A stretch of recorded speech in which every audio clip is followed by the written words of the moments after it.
सोचिए, दुनिया का सबसे ताकतवर इंसान आपको बार बार फोन करे और आप उसका फोन ही ना उठाएं। यह कोई मामूली मिस्ड कॉल नहीं थी, ना ही कोई टेक्निकल ग्लिच था। हाल ही में एक जर्मन प्रमुख अखबार फ्रैंकफर्टर अल्गोमाइने ने एक रिपोर्ट के छापी और उस रिपोर्ट के अनुसार यह भारत की सोची समझी रणनीति थी। एक ऐसा कदम जिसने वॉशिंगटन से लेकर बीजिंग तक दुनिया की सियासत में हलचल मचा दी थी।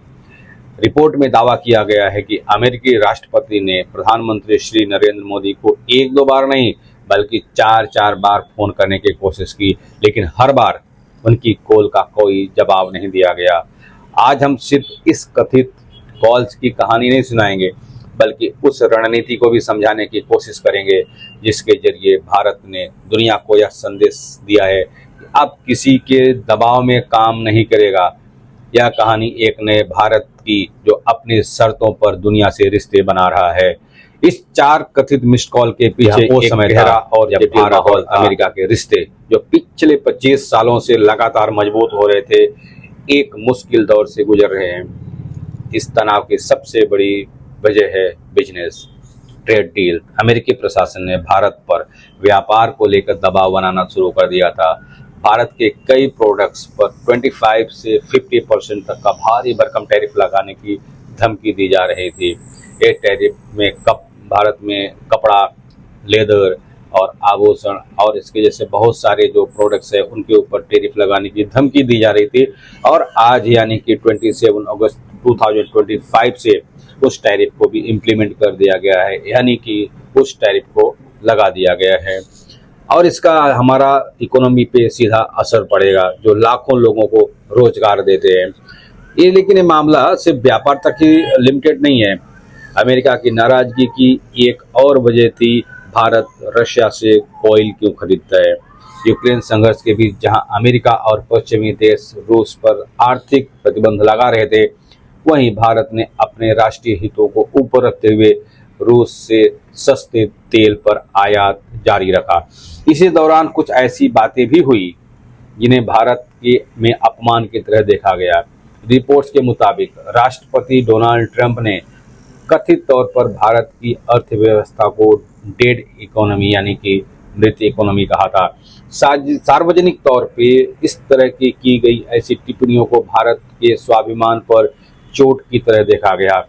यही माहौल था जिसमें चार मिस्ड कॉल की कहानी सामने आई। एक तरफ अमेरिका का लगातार बढ़ता दबाव था और दूसरी तरफ भारत की खामोशी जो किसी भाषण से ज्यादा शोर कर रही थी। और फिर जर्मन अखबार FAZ की रिपोर्ट सामने आई। इसने दुनिया भर की राजधानियों में एक नया तूफान ला दिया। खबर की हेडलाइंस थी, डोनाल्ड ट्रंप कॉल करते हैं पर मोदी जवाब नहीं देते। रिपोर्ट में दावा किया गया था कि राष्ट्रपति डोनाल्ड ट्रंप ने हाल के हफ्तों में प्रधानमंत्री नरेंद्र मोदी को संपर्क करने की 4 कोशिशें की, लेकिन भारत की तरफ से कोई जवाब नहीं आया। दुनिया भर के मीडिया में और थिंक टैंक्स ने इस खबर को हाथों हाथ लिया। सवाल उठने लगे, आखिर मोदी जी फोन क्यों नहीं उठाया? क्या यह भारत की नाराजगी का संकेत है या इसके पीछे कोई कूटनीतिक चाल? जर्मन अखबार खुद इन सवालों का जवाब देने की कोशिश की।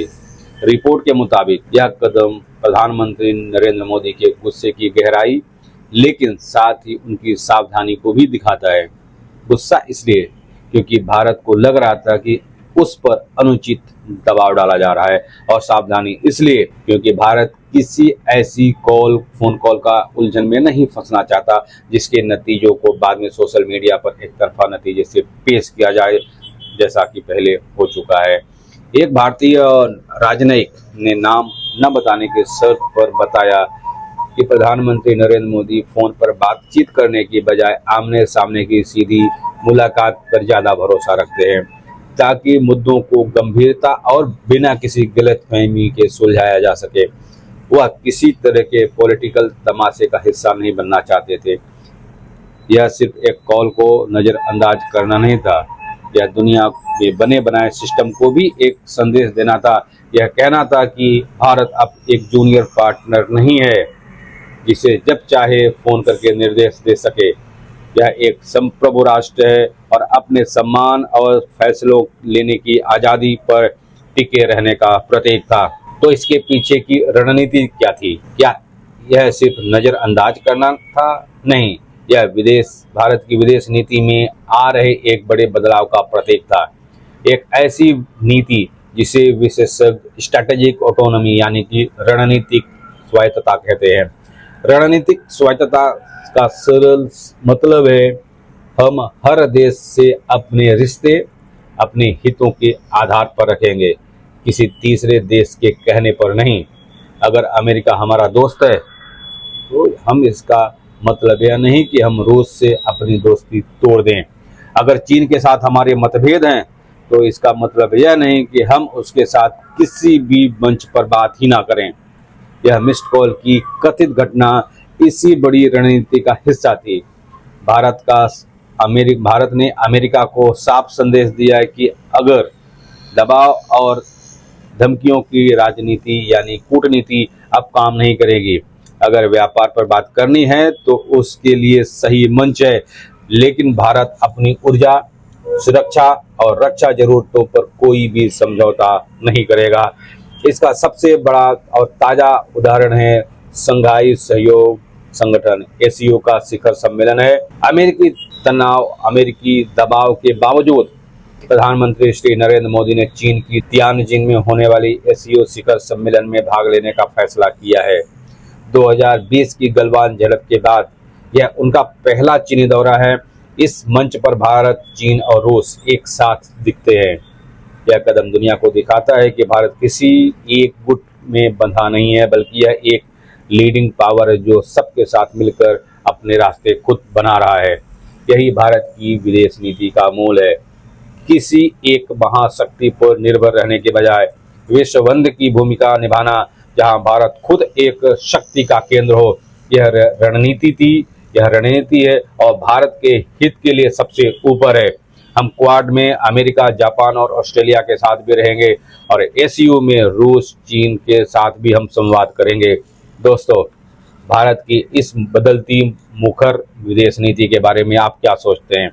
क्या आपको लगता है कि रणनीतिक स्वायत्तता का यह रास्ता भारत के लिए सही है? हमें कमेंट्स में अपनी राय जरूर बताएं। और अगर आपको यह विश्लेषण पसंद आया तो चैनल को सब्सक्राइब करना बिल्कुल ना भूलें। इस वीडियो को लाइक करें ताकि हर जानकारी आप लोगों तक सही ढंग से पहुंच सके। इस कथित घटना और भारत के बदलते हुए रुख पर तुरंत असर दिखाना शुरू कर दिया है। दुनिया भर में चर्चा होने लगी, क्या अमेरिका का दबाव भारत को रूस और चीन के और करीब धकेल रहा है? कई अमेरिकी जो स्पेशलिस्ट हैं, उनके जो जानकार हैं, उन्होंने चेतावनी भी दी है। इस तरह की नीतियां भारत जैसे अहम रणनीतिक साझीदार को दूर करती है। उनका मानना है कि इंडो पैसिफिक क्षेत्र में चीन को संतुलित करने के लिए अमेरिका को जिस भारत की जरूरत है उसे नाराज करना एक बड़ी गलती होगी।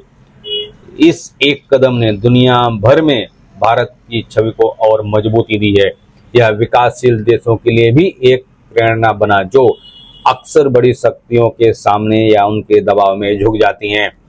यह संदेश था, अगर हमने अपने इरादे मजबूत किए हैं और आप अपने राष्ट्रीय हितों पर टिके रहते हैं तो आप भी अपनी आवाज़ बुलंद कर सकते हैं। हालांकि इसका कोई मतलब नहीं है भारत और अमेरिका के रिश्ते खत्म हो गए।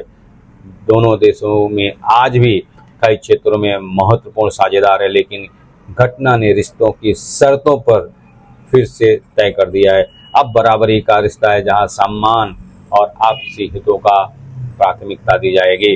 भारत ने यह भी दिखाया है कि वह अपने क्षेत्र में स्थिर शक्ति यानी एससीओ जैसे मंचों पर भी सक्रिय भागीदारी से भारत के मध्य एशिया और यूरेशिया के देशों के साथ अपने रिश्तों को और गहरा करने का अवसर बनाया है। यह भारत की एक ऐसी स्थिति लाता है जहां पर वह सिर्फ एक क्षेत्रीय ताकत नहीं बल्कि एक वैश्विक शक्ति के रूप में अपनी भूमिका निभा सकता है। तो अंत में वो 4 मिस्ड कॉल की कहानी, वो 4 मिस्ड कॉल नहीं थी, वो एक नए आत्मविश्वास से भरे भारत की दस्तक थी। एक ऐसा भारत जो अपनी विरासत पर गर्व करता है और भविष्य की ओर देख रहा है।